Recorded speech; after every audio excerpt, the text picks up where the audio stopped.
Oi, pessoal, guardiões e visionários de alimentos, voltamos para mais uma palestra.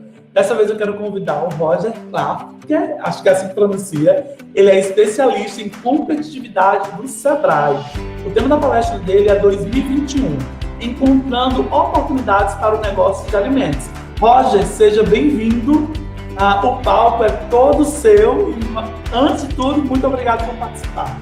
Pessoal, boa tarde. Obrigado, Daphne. Obrigado a toda a turma da Tacta. É um prazer estar aqui com vocês nesse evento que está fantástico. Estou acompanhando desde o início aí da manhã com palestras excelentes e vou compartilhar um pouco com vocês, um pouco da minha visão, algumas ideias, algumas informações do que a gente vem acompanhando no mercado de alimentos e bebidas, principalmente voltado a algumas ideias que a gente tem ouvido que são direcionadas, né, para o mercado de alimentos e bebidas para pequenas empresas. Então, toda a minha fala, essa narrativa aí que eu vou construir para vocês, não tem verdades absolutas aqui, mas tem um compartilhamento de informações que eu espero que seja útil aí para todos que estão participando, mas principalmente para aqueles que pretendem empreender ou para aqueles que empreendem aí no segmento de alimentos e bebidas. Só quero fazer um pedido, parece ter um microfone aberto no fundo aqui, eu estou escutando algumas vozes aí que está... Se puderem fechar o áudio, acho que facilita. Beleza, obrigado. Então, sempre quando a gente fala de enxergar oportunidades no mercado, né, a gente faz aí... como seria bom, né, se a gente... Não sei se vocês gostam desse filme aí, eu sou fã, né, desse filme aí desde os anos 80, né, como seria interessante, seria bom se a gente pudesse viajar para o futuro, dar uma olhada, né, do que está acontecendo e a gente, a partir daí, tomar medidas que sejam mais assertivas, né, principalmente no campo pessoal ou no campo dos negócios também, né, mas infelizmente, né, apesar de existirem várias teorias, algumas teorias da conspiração, né, a gente não tem comprovação de que seja possível ainda, né, viajar no tempo. Então, e também a gente, né, tem algumas opções mais místicas, né, de talvez consultar uma bola de cristal, se a gente quiser saber do futuro, se a gente quiser saber das tendências, né, mas eu acredito que seja possível primeiro, né, a gente observar a natureza, observar de maneira orgânica, né, o que vem acontecendo no mundo,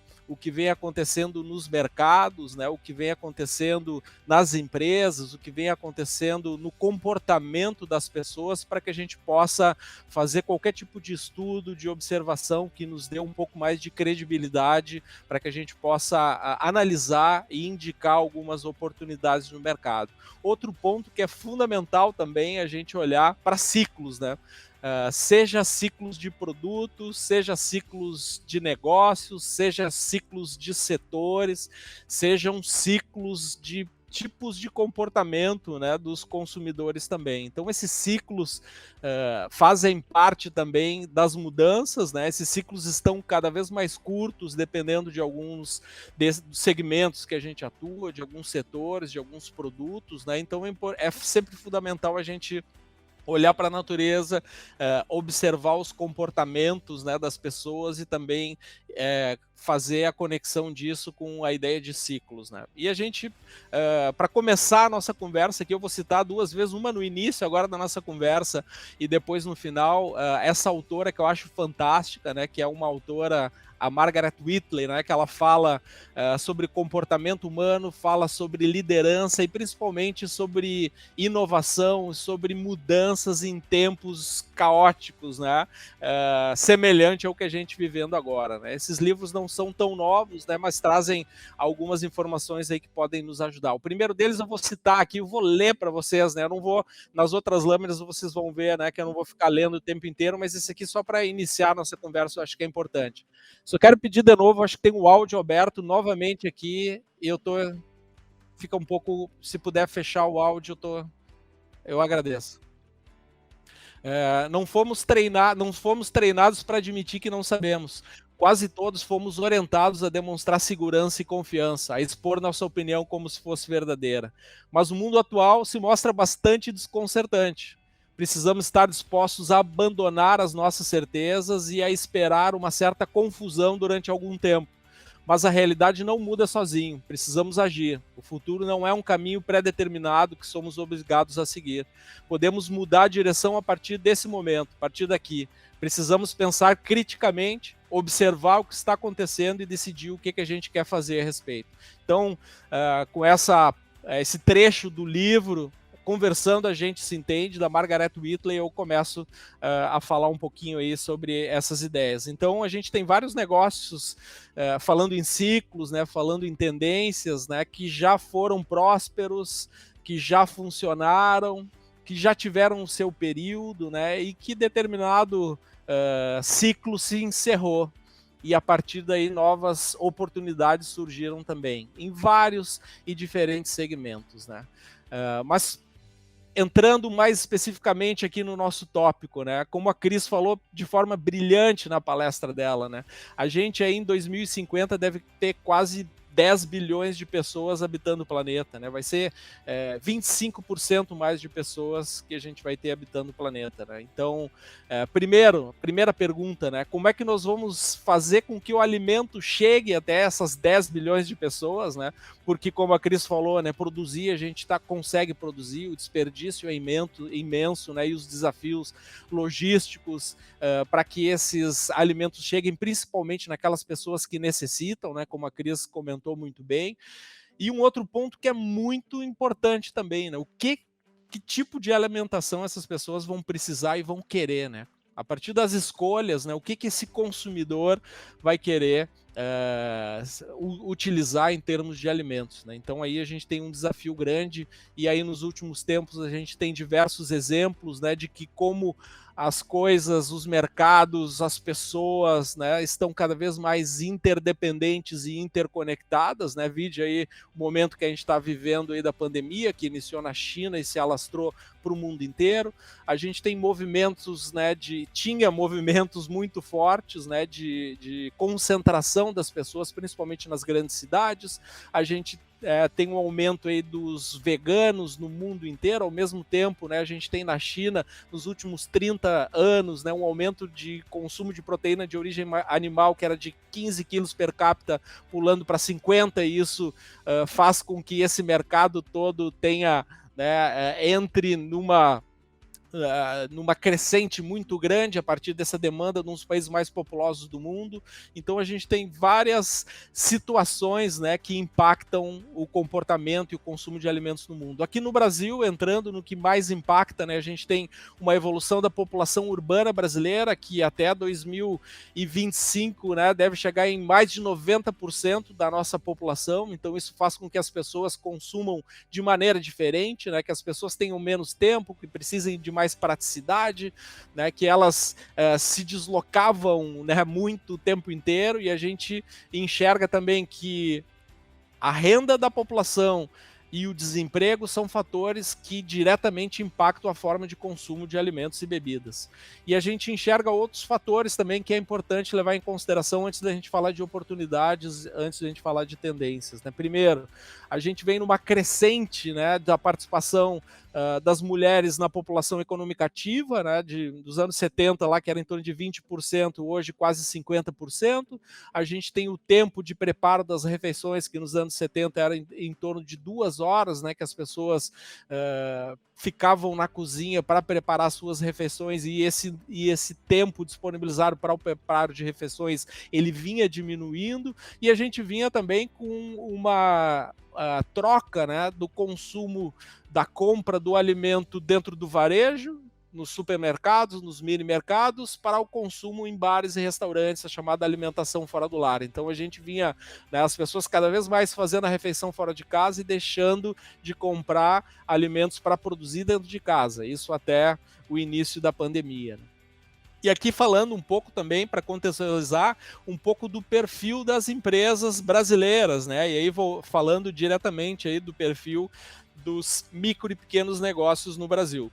A gente tem empresas de alto nível, né, com uso de alta tecnologia, com todas as técnicas possíveis e disponíveis, e a gente também tem empresas de micro e pequeno porte, empresas familiares, com baixo uso de tecnologia, baixo acesso à informação. Então a gente tem uma diversidade enorme de tipos de negócio habitando, né, no segmento aí, na cadeia de alimentos e bebidas. E isso também varia, né, de acordo aí com as regiões, né? A gente tem um país que é gigantesco, de proporções continentais, e faz com que cada região também apresente diferentes características de negócio. Apesar, né, de que a gente, para principalmente os novos empreendedores, aquelas pessoas que estão iniciando, que estão em fase de estruturação dos seus negócios, a gente tem uma preferência enorme, né, para os negócios relacionados a alimentos e bebidas, principalmente aos serviços de alimentação. Ao mesmo tempo, é um dos setores que a gente mais fecha empresas, e onde essas empresas fecham mais rápido, né? Em torno de 50% das empresas que fecham, principalmente nos serviços de alimentação, não chegam a passar a barreira dos 2 anos. Então, são muitas empresas, é um mercado de muita oportunidade e, ao mesmo tempo, de empreendedores que não estão tão preparados para um mercado que é extremamente competitivo e extremamente exigente. E a gente enxerga nessas empresas também uma das principais dificuldades, a falta de planejamento. Falta de informações para estruturar um plano hábil para que essa empresa possa se manter no mercado. E aí a gente enxerga também grandes oportunidades aí para o meio acadêmico, para as empresas de consultoria, para todos nós, né, que atuamos no setor de alimentos e bebidas, na cadeia de alimentos e bebidas, que podem dar suporte a esses empreendedores. Aqui um pouco do perfil dessas empresas também, para que fique claro, né, qual é o perfil da maioria dessas empresas, né? Então são empresas familiares, empresas pequenas, que têm poucas pessoas, normalmente empresas onde a família atua, né? Normalmente com 1 ou 2, no máximo 1 ou 2 funcionários, que tem um faturamento que é baixo, né? Que não passa de R$68 mil por ano, é um faturamento baixo, né? Sendo que 63% dessas empresas não chegam a faturar 50 mil por ano. 93% das empresas que estão competindo nesse mercado de alimentos e bebidas também são de pequeno porte, micro e pequeno porte. 81% são empresas independentes, ou seja, empresas que não têm filiais, empresas que não têm outras operações, empresas que têm uma característica de estarem sozinhas no mercado, né? Então, é muito diferente essa dinâmica de outros mercados, como o mercado americano, que é praticamente o inverso desse percentual. Então a gente enxerga também que são empresas que muitas vezes estão isoladas, que têm pouco poder de barganha, não conseguem comprar com grande qualidade e às vezes não conseguem competir com preço também e não tem facilidade de acesso à informação. Muitas delas informais em parte da operação ou em toda a operação, ou sofrem também com a concorrência, né, hoje cada vez mais de informais que estão atuando nesse mercado, que fazem parte, né, do sistema, mas que acabam em algum momento também tendo uma concorrência que é desleal para algumas empresas. Empresas que também, como eu comentei, com baixo uso de tecnologia, com negócios pouco inovadores, com baixíssima capacidade de expansão, né, de abrir uma filial, de se tornarem franquias e normalmente com uma gestão muito amadora. E aí um pouco também do perfil desses empreendedores, uma leitura do perfil desses empreendedores para complementar, né, esse contexto aí que eu comentei com vocês. Brasil é um dos países mais empreendedores do mundo, ou seja, a gente tem quase 40% da nossa população envolvida em alguma atividade empreendedora. 42% com idade entre 25 e 34 anos, ou seja, um público jovem, empreendedor jovem. 52% na região sul do Brasil são mulheres, então a gente tem muitas mulheres empreendedoras também, e esse número vem crescendo cada vez mais, como um dado importante para a característica e perfil dos negócios. Mas aqui, em contrapartida, também a gente tem 99% dos negócios lida com conhecimento que não é novo, ou seja, competem e são normalmente cópias de outros negócios bem-sucedidos. 43% não tem expectativa de contratar, ou seja, principalmente o nosso segmento de serviços é um dos segmentos que mais emprega e muito importante, principalmente num momento como esse que a gente vive, né, de altíssimas taxas de desemprego. O setor de serviços de alimentação tem alta capacidade de contratar, mas muitos negócios são tão pequenos que não tem nem essa expectativa de contratar, muitas vezes pelo custo que tem um funcionário, né, para essa operação, e pouquíssimas empresas, né, de micro e pequeno porte dentro do segmento aí de alimentos e bebidas têm clientes no exterior, ou seja, poucas empresas vislumbram a exportação e o mercado exterior. Aqui, ao mesmo tempo que a gente tem um grande desafio, tem uma gigante oportunidade também para que a gente possa estimular esses empreendedores. E aqui um outro ponto que é de atenção, né, de muita atenção, essa curva aqui que fala, né, sobre o perfil desse empreendedor. Ao mesmo tempo que somos um dos países mais empreendedores do mundo, nós temos essa característica, né, daquele empreendedor, essa curva a cinza mais clara é o empreendedor por oportunidade, ou seja, aquele empreendedor que se preparou, que enxergou oportunidades, que teve condição de fazer algum tipo de planejamento, buscou recurso no mercado com sócios ou juntou dinheiro e a partir daí vislumbrou a oportunidade e foi empreender. E também o empreendedor por necessidade, aquele que não consegue se recolocar no mercado de trabalho, tem que sustentar a sua família e de alguma maneira ele tem que empreender. Então essa curva, né, que a gente teve há alguns anos, aí, ela bem distante, a gente tendo como perfil no Brasil o empreendedor muito mais por oportunidade do que por necessidade, ela foi se encontrando, né, esse gráfico aqui não está tão atualizado, mas eu acredito aí que essa curva deve chegar lá, deve estar próximo ali do ano de 2006, do ano 2003, quando essas duas curvas estavam bem próximas e até o empreendedor por necessidade era em maior número também, o que faz com que a gente tenha aquela taxa de negócios que abrem e fecham mais alta também, ou seja, porque são empreendedores que muitas vezes não tiveram condição de se preparar, de se planejar, de se formalizar, de acessar crédito, né, de maneira mais barata, né, e ele acaba sendo mais frágil, com certeza. E essa contextualização para entrar um pouco mais firme aí no nosso conteúdo, né, então a gente, como cenário e oportunidades, a gente vive um momento aí que é bem complexo, né, bem complicado e desafiador para boa parte das micro e pequenas empresas. A gente vive num momento aí econômico, né, de inflação, de alto índice de desempregos e de endividamento alto, né? A gente ainda não tem taxas de inadimplência alta, inclusive ao final do ano passado, né, por curiosidade, a gente teve uma redução nas taxas de inadimplência, mas a gente teve um aumento dos índices de endividamento, e isso pode de alguma maneira ser perigoso daqui para frente. E a gente tem ao mesmo tempo muitas empresas fechando, né? A gente tem essa mudança, né? Principalmente no ano passado, no segundo semestre do ano passado, a gente viu que muitas empresas fecharam, como aqui a gente tem essa matéria nos informando, né? Com dados aí do IBGE.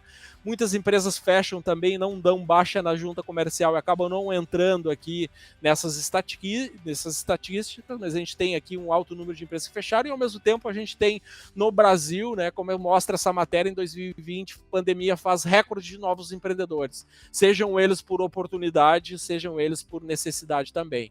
Complementando a informação desse cenário, a gente tem aí em torno, estima, né, que quase 1 milhão de pequenos negócios já fecharam no Brasil. A gente tem 9 milhões de pessoas que já foram demitidas, que perderam seus empregos. E aí, analisando a amostra de micro e pequenas empresas de uma pesquisa que a gente fez, nesse período de pandemia, a gente tem 75% das empresas que foram afetadas negativamente, 15% que, de alguma maneira, conseguiram se manter e 10%, né, que, por sorte, estão em algum segmento, estavam preparadas e foram afetadas positivamente aí durante a pandemia.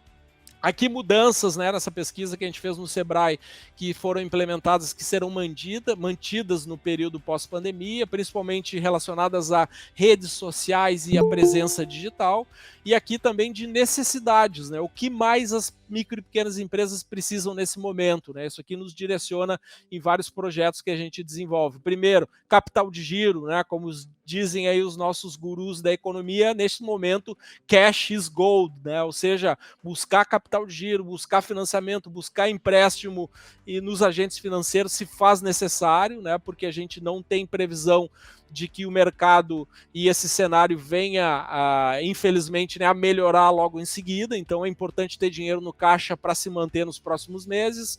Aqui de informações de mercado, como eu comentei anteriormente, né, o uso das ferramentas digitais. E aqui um outro ponto, que esse evento, né, tá nos brindando aqui com informações fantásticas, né, que é a análise sobre tendências e perspectivas do mercado. E no ambiente, né, também aqui algo que é realmente novo para nós, né, a gente tinha muita dificuldade com micro e pequenas empresas para trabalhar de maneira mais colaborativa, né, então hoje a gente vê que as micro e pequenas empresas estão buscando cada vez mais parcerias com outros negócios para otimizar fusão entre micro e pequenas empresas, trabalho colaborativo, né, cozinhas compartilhadas, logística compartilhada, tudo para que a gente possa seguir e competir nesse mercado. Aí falando um pouquinho, a última parte aqui da minha fala sobre comportamento do consumidor, destaco aqui principalmente esses 5 pontos que muito vem influenciando o comportamento do consumidor na transformação digital, uma aceleração nas compras, né, e no e-commerce, nas novas escolhas diárias aí do consumidor. Cada vez mais a gente vê oportunidades para os pequenos negócios explorar essa conexão afetiva com o seu consumidor, que ele conhece há bastante tempo, e apelar para isso, para que ele consiga, né, aumentar suas vendas nesse momento delicado. Segurança como prioridade para os consumidores, então cada vez mais eles estão em casa, em distanciamento social, reduzindo as aglomerações, ou pelo menos deveriam, né, nesse momento, e frequentando, quando possível, estabelecimentos aí que seguem todos os protocolos. Nesse sentido, valorizar cada vez mais o consumo de produtos regionais e produtos locais, e cozinhando mais em casa. Depois eu vou falar um pouco mais sobre isso também. O estilo de vida sustentável também é importante, né? Cada vez mais o consumidor valorizando a cooperação, conectividade e generosidade, e o home office, né, como ponto central aí do que eu falo da desvalorização das metrópoles. Então, falando sobre medo e confiança do consumidor, a gente também, essa pesquisa é interessante levar em consideração os 3 principais medos do consumidor: de ser contaminado pela Covid, de ficar desempregado e de buscar se certificar de que as empresas que ele compra, né, têm processos que são seguros em termos de higiene. E aqui algumas informações também muito importantes, né, que a gente deve refletir, né? 66% dos consumidores tiveram algum tipo de redução no seu salário, na sua renda, ou estão sem renda. Isso impacta diretamente a forma de consumo. Preparar comida em casa, 93% dos consumidores que tiveram essa experiência pela primeira vez não tinham esse hábito, pretendem manter esse hábito. Quanto ao delivery, 26% reduziu esse hábito, e os fatores para a escolha principalmente estão relacionados à higiene e limpeza, mas também ao preço, né? Então, 61% teve algum tipo de experiência no delivery, algum tipo de experiência que ele julga que não foi a melhor, e sugere aí que principalmente a melhoria nas embalagens aconteça. 51% deixou de pedir por algum tipo de problema no delivery, seja a falta no lacre, a comida que veio desarrumada ou vazando, né? A gente sabe que a gente tem problemas aí, em certo ponto aí da pandemia foi muito difícil ter acesso a embalagens, o preço disparou, mas o consumidor ele realmente valoriza. E aqui, finalizando aqui a minha participação, vou rapidamente falar de alguns pontos, né? O principal aqui que eu quero chamar a atenção de vocês é da oportunidade que a gente tem no nosso país de buscar conexão nesses elos, seja do agronegócio, do pequeno produtor rural, da pequena propriedade, da agroindústria, da indústria de alimentos, que tem um papel central no desenvolvimento tanto do agro, dos pequenos, né, como de fornecedor de boa parte dessa cadeia para os pequenos varejos e para o serviço de alimentação.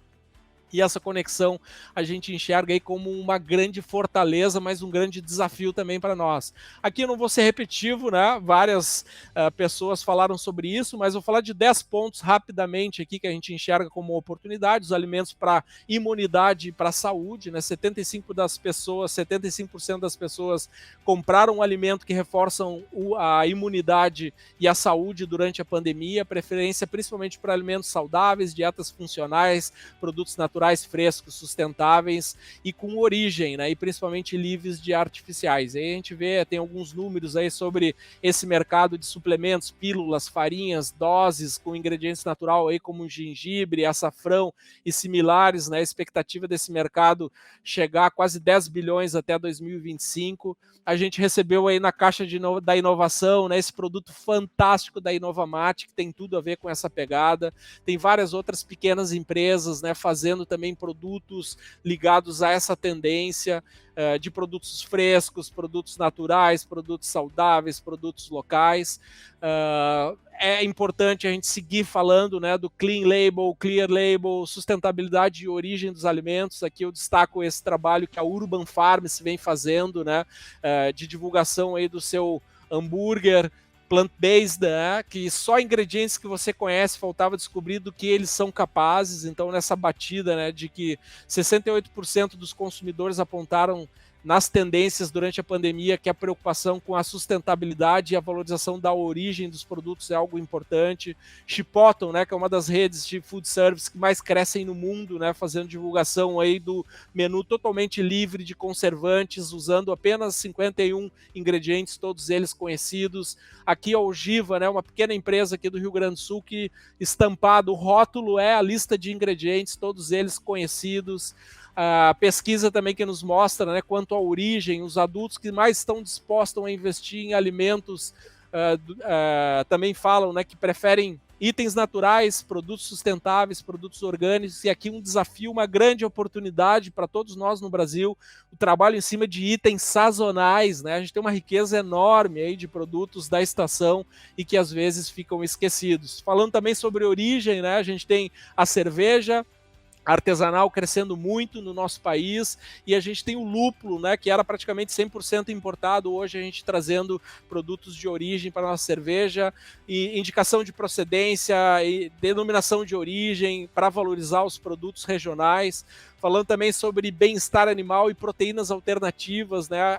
A gente fala muito do veganismo, das proteínas alternativas, e às vezes é um vilão o produtor rural da pecuária de corte, né? E, às vezes são pequenos produtores que têm isso na cultura, né? A gente tem exemplo aí da Aliança del Pastiçal, que tem feito um trabalho fantástico, né, de certificação da carne bovina procedente dos pampas de maneira sustentável. A gente tem a Aproxima, né, que a gente também faz um trabalho, um projeto Sebrae no Campos de Cima da Serra, que tem tudo a ver com a cultura da região, com a cultura dessas pessoas, né, de um manejo responsável, né, alimentação dos animais de maneira sustentável, com produto de altíssima qualidade. Ao mesmo tempo, também a gente vê que tem oportunidades para todos, pessoal, né? O aumento aí nos últimos 3 anos do mercado vegano nos Estados Unidos, mais 600%, 14% dos brasileiros se declaram veganos, flexitarianos em crescimento, né? 1/3 em vários países do mundo, ou seja, as pessoas consomem produtos de origem, proteínas de origem animal, mas também consumem proteínas vegetais. Então, o principal para os veganos e para os flexitarianos, né, a principal motivação é a sustentabilidade e bem-estar animal. Então, está bem conectado com o que eu comentei ali, com o trabalho da Aliança del Pastiçal e da Aproxima.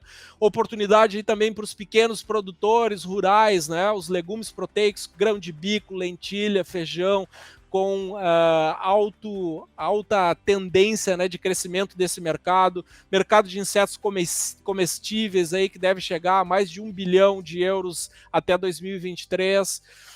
Cozinhar em casa, então a gente teve um boom, né, o chamado pandemia aí, que a turma falou, né, de todo mundo fazendo pão em casa, e a gente recebeu também na caixa da inovação produto fantástico lá da Wickbold, né, que proporciona também que a gente faça o nosso pão com qualidade em casa. 93% dos consumidores que adquiriram esse hábito devem seguir com isso dentro da pandemia. A busca por receitas, por lives de chefes, né, tudo isso aumentou muito, isso fica no hábito do consumidor. O comércio eletrônico de alimentos e bebidas, então houve um aumento de 150% do volume de pagamento semanal do e-commerce de alimentos e bebidas, 270% dos pedidos online de supermercados. Então tem oportunidades gigantes aí para esse mercado, né? Principalmente aí no smartphone, as pessoas procuram informação de localização, como chegar nas empresas, o horário de funcionamento, procuram tirar dúvidas, né, quanto aos produtos, o mix de produtos, ao cardápio do restaurante. elas buscam a avaliação das outras pessoas, olhem os comentários antes de fazer essa compra, né? E mais de 50% de todos os pedidos no Brasil foram feitos pelo nosso telefone, smartphone. Aí tem startups no mundo inteiro também que estão com esse desafio, né, de conectar cada vez mais rápido ao mercado local e fazer com que as entregas cheguem rápidos ao consumidor. A venda direta ao consumidor também aí como uma grande oportunidade, né? Aqui uma cooperativa da Serra de Caxias do Sul, que a gente fez também um trabalho, eles vendiam basicamente para feiras livres e merenda escolar. De uma hora para outra, os 2 canais de venda deles foram extintos, né? Tiveram que se virar por WhatsApp. Hoje já tem um aplicativo, né? Então isso houve uma evolução bastante grande, né? E a oportunidade da pequena agroindústria, do pequeno produtor rural vender direto para o consumidor. Essa pesquisa aí conduzida pela Bring relata que 87% das indústrias apontam que a venda direta ao consumidor é relevante e quase metade delas estão usando esse canal para aumentar os seus lucros. O Alibaba fez na China também, né, aproximação aí de esse festival aí de aproximação de pequenas propriedades rurais, produtores rurais com os consumidores. No primeiro dia na China, mais de 250 mil quilos de frutas foram vendidas. A gente vê também a nova dinâmica das cidades, né? Meu tempo aqui esgotou, eu tinha botado os 30 minutos, só estou finalizando mais 2 minutinhos. A nova dinâmica da cidade, então, a gente vê aí que está impactando muitos pequenos negócios, né? Vários escritórios, várias empresas já devolveram prédios, né? Mesmo quando for possível retornar, algumas não vão retornar, então todos os negócios, né? Alguns negócios, lancherias de alimentação relacionados a universidades, escolas, centros comerciais, locais de escritórios de grande circulação de pessoas foram impactados. Pequenas empresas trabalham com eventos, com casamentos, com formaturas, né, com fornecimento de coffee break. Então a gente vê que essa dinâmica mudou muito e vai continuar mudando, né? Então aqui algumas manchetes de jornal que fala desse aquecimento do mercado imobiliário e como isso impacta pequenos negócios também, e algumas saídas aí que estão buscando, né, algumas pequenas empresas, tipo botando containers em condomínios, para que possa estar próximo aí do consumidor e ter um outro canal de venda também.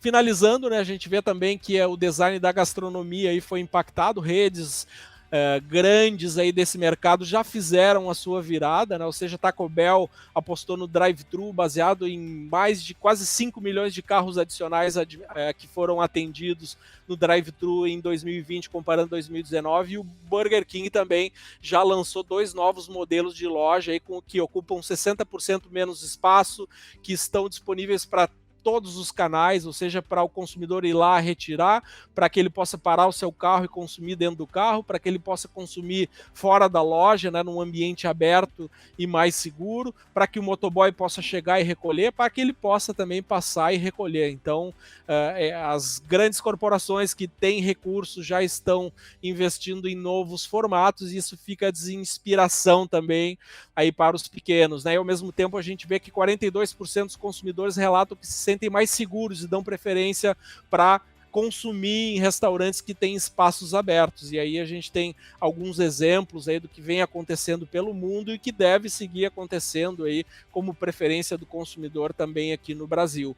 A profissionalização do delivery também, né? Em 2020 os gastos com comidas, aplicativos cresceram muito, né? Quase 100% aí de crescimento, e o desafio grande, né? De grandes operações de restaurantes com salão, com muitos funcionários que faziam a entrega para operações que já nascem, né, que tem isso no seu DNA, que já são feitas de maneira inteligente, conectadas às plataformas e com cardápios, né, principalmente, que são aderentes aí ao delivery.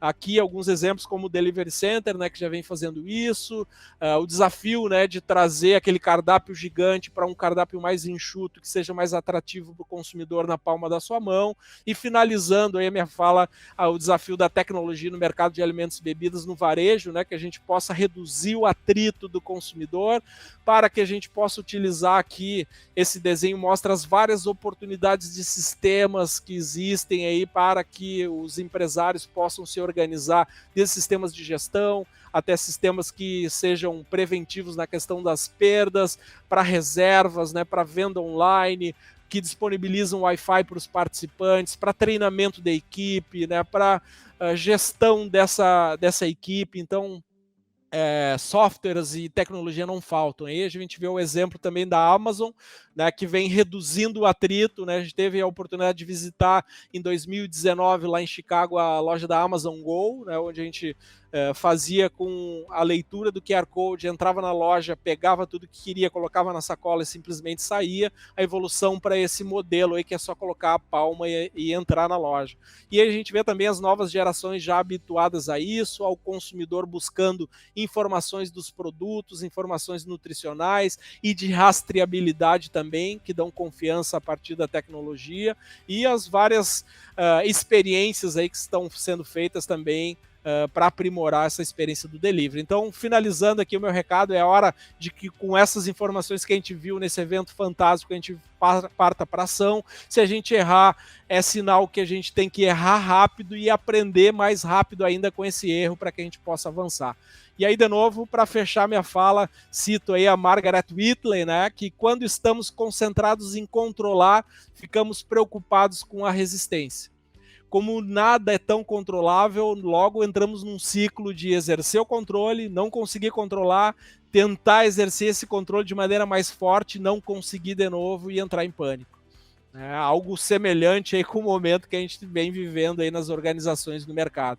O perigo que vem desse ciclo é visível, né? As coisas não estão funcionando como a gente espera, mas ninguém conhece outra maneira de agir. O mundo vai ficando ainda mais preocupante à medida que vemos o resultado da nossa fragilidade e ficamos impotentes. Então, pessoal, é a partir desse ponto, reconhecendo essa falta de poder que a gente tem sobre tudo que está acontecendo, é que surge uma grande oportunidade da gente junto, colaborando, escrever uma nova história. Então, agradeço a todos a oportunidade de estar aqui, deixo os meus contatos no Instagram e o meu e-mail para que a gente possa trocar ideias. Muito obrigado. Olá, Roger. Muito obrigado pela sua participação.